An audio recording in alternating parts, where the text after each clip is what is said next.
ट्रैक्टरों को रोका जाता है और छूट प्रजाति की लकड़ी होने के साथ साथ उसको अवैध रूप की लकड़ी बताते हुए प्रशासन में और समाज में गलत संदेश फैलाते हैं। क्या रात में सच में लकड़ी माफिया सक्रिय हैं या निर्दोष व्यापारियों को बदनाम किया जा रहा है? आज की रिपोर्ट उठाएगी कई बड़े सवाल। नमस्कार, मैं हूं संजय सिंह महान और आप देख रहे हैं यूपी ताजा न्यूज। हमीरपुर के राठ तहसील में आयोजित तहसील दिवस में आज एक मुद्दा सामने आया, जहां लकड़ी व्यापारियों ने जिलाधिकारी घनश्याम मीणा के सामने अपनी शिकायत रखी। लेकिन सवाल ये है, अगर व्यापारी निर्दोष है तो अवैध कटान कौन कर रहा है? राठ तहसील परिसर में आयोजित तहसील दिवस के दौरान नरसिंह यादव, सचिन यादव, जितेंद्र अहरवाल, विपिन कुमार, ब्रजन साहू और गुलाब सिंह सहित कई व्यापारियों ने शिकायती पत्र सौंपा। व्यापारियों का कहना है कि वे केवल वैध लकड़ी का व्यापार करते हैं, प्रतिबंधित प्रजाति की कटाई नहीं करते, सरकार को नियमित टैक्स और जीएसटी जमा करते हैं। इसके बावजूद उन्हें लकड़ी माफिया कहकर परेशान किया जा रहा है। यानी नियमों का पालन करने के बाद भी आरोप। तो फिर असली गुनहगार कौन है? यह मामला सिर्फ व्यापार का नहीं है, बल्कि पर्यावरण से जुड़ा हुआ है। पेड़ हमें ऑक्सीजन देते हैं, जलवायु संतुलन बनाए रखते हैं, भूजल स्तर को सुरक्षित रखते हैं। लेकिन राठ क्षेत्र में लगातार अवैध कटान की खबरें चिंता बढ़ा रही हैं। व्यापारियों का कहना है कि हम पर्यावरण के खिलाफ नहीं हैं, लेकिन असली दोषियों पर कार्रवाई हो। भारत में लकड़ी कटान को लेकर सख्त कानून लागू है। Indian forest act 1927, forest conservation act 1980, environment protection act 1986। नियम साफ कहते हैं, बिना अनुमति पेड़ काटना अपराध है।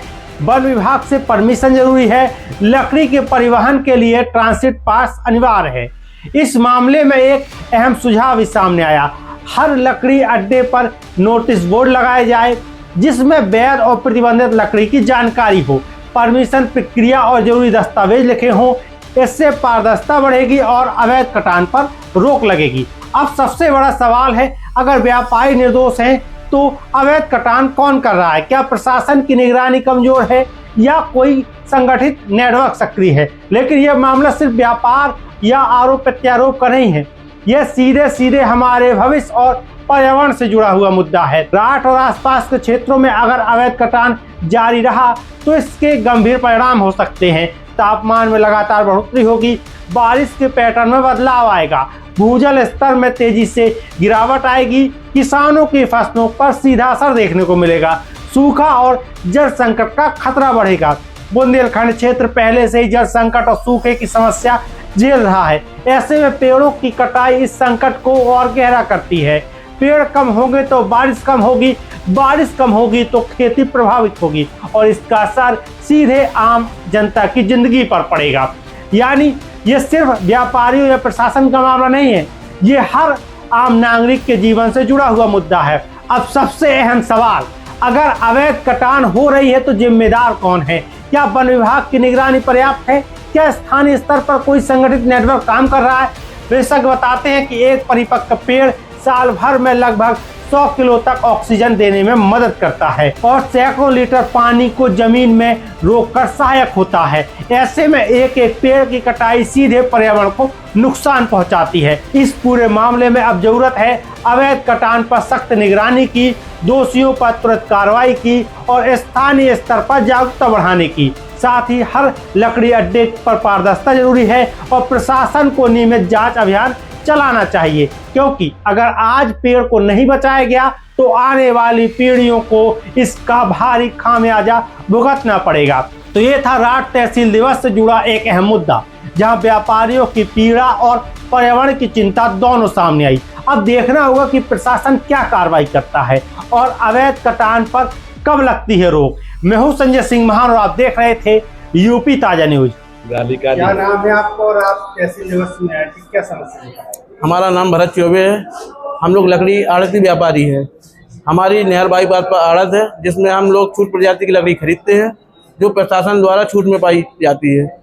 केवल जो किसान काट काट के लाते हैं वो हम अपनी आड़त पर लकड़ी खरीदते हैं, जिसको कुछ मीडिया वाले राट के उसको असभ्यता से हम लोगों से बातचीत करके कुछ पैसे की मांग करके ट्रैक्टरों को रोका जाता है और छूट प्रजाति की लकड़ी होने के साथ साथ उसको अवैध रूप की लकड़ी बताते हुए प्रशासन में और समाज में गलत संदेश फैलाते हैं। और हम लोगों को माफिया बताया जा रहा है। जीएसटी है, मंडी शुल्क दे रहे हैं, सब कुछ दे रहे हैं। उसके बाद माफिया बताया जा रहा है। क्या हम लोग माफिया हैं या हम लोग व्यापारी हैं? ये हमारे डॉक्यूमेंट्स हैं, कोई भी अधिकारी चेक कर ले, कोई चीज की कमी नहीं है। सब छूट प्रजाति की सारी छूट प्रजाति की लकड़ी है, कई बार जांच हो चुकी है, हम लोग के बाद भी इस प्रकार की समस्या आ रही है। सब एक अलग अलग है, सब सबकी अलग-अलग। हमारी उरई रोड पे है, इनकी हमारी गोहांड में है, इनकी मलवा रोड पर है, इनकी नहर बाईपास पर है, और वो पीछे वो मलवा रोड हम लोग पर है। लकड़ी को कटवाते नहीं हैं। जो लकड़ी आती है वो किसानों द्वारा ही आती है। किसान ही लाते हैं। हाँ, किसान ही लाते हैं। उनके मेड़ों पे जो बबूल वगैरह पेड़ होते हैं, जो वो उसी को काट के लाते हैं, जो छूट प्रजाति में पेड़ होते उनको हैं। उजाड़ कर रहे हैं, वो लोग हमको बेच रहे हैं, हम लोग उसको वित्त मंडी पे जीएसटी के ऊपर बेच रहे हैं। बहुत बार देखने को मिलता है कि यह छूट प्रजाति के भी पेड़ होते हैं।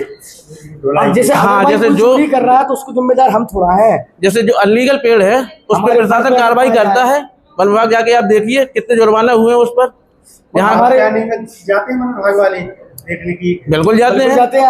अभी ये 1 हफ्ते पहले जांच हुई है, हमेशा जांच होती रहती है। 1 महीने में 4-4 5-5 बार जाते जांच होती करा लो, अभी कुछ नहीं निकलेगा लीगल बबूल के अलावा। हम लोग ये चाहते हैं कि जो ये पत्रकारिता हो रही है गलत तरीके से, हम लोगों को गलत दर्शाया जा रहा है, पैसे की अवैध वसूली मांगी जा रही है। जब हम सबको दे रहे हैं, मंडी शुल्क दे रहे हैं और छूट प्रजाति की लकड़ी काट रहे हैं, जीएसटी दे रहे हैं, फिर उसके बाद किस बात के लिए पैसा मांगा जा रहा है? माफिया भी कहा जा रहा है। माफिया कहा जा रहा है। हम हम लोग व्यापारी है कि माफिया, हमें ये तो कुछ पता लगे। यहाँ से हम लेके- जीएसटी मंडी देने के बावजूद भी हमें माफिया कहा जा रहा है। हमारी नजर में तो हम व्यापारी हैं। और हम अपने डीएम साहब से चाहेंगे कि इस बात को थोड़ा सा अच्छे से लिया जाए। और जांच तो आए दिन होती रहती है, रेंज भी हमारे बगल में, कोई बाहर नहीं।